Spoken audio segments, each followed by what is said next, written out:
حکوومەتی هەرێم مینحەی بەرکەوتوانی چەکی کیمیاوی ڕاگرت. ئەم کارەشی لە چوارچێوەی یاسای چاکسازیدا جێبەجێ کردووە.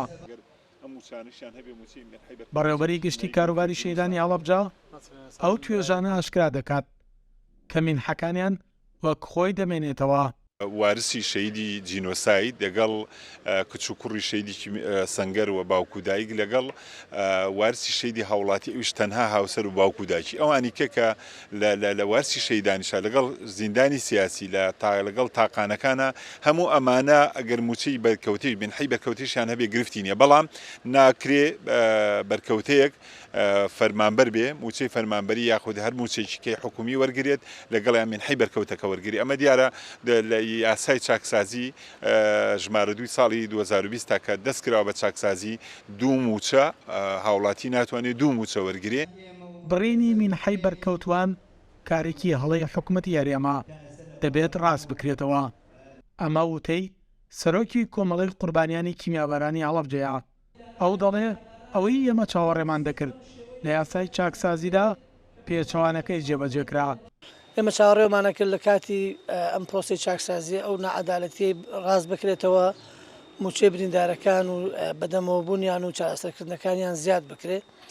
بەڵام بە پێچەوانەوە ئەوەی کە ئێمە ئێستای بینین دەستبردنە بۆ بڕینی منحەی بەرکەوتوان ئەوانەی کە موچەی تریان هەیە، لە کاتێکدا ئەوانەی کە کارگوزارن فەرمانبەرن خانەنشینن ئەو موچەیە بژێوی ماڵ و منداڵیانە و بریندارەکانیش ڕۆژانە پێویستیان بە چارەسەر هەیە بەداخەوە لە بریەوەی ئاسانکاری و هەوڵی زیاتریان بۆ بدرێت دەست براوە بۆ بڕینی منحەکانیان. بۆیە هەوڵێک ئەدەین و هەوڵدراوە داواکارین ئەو هەڵەی ڕاست بکرێتەوە و چاوێک بۆ بڕیارە بخشێنرێتەوە و ئەوەی کە کراوە زوڵمێکە لە قوربانیانی کیمیابەران لە هەر سەرجەم هەرێمی کوردستان.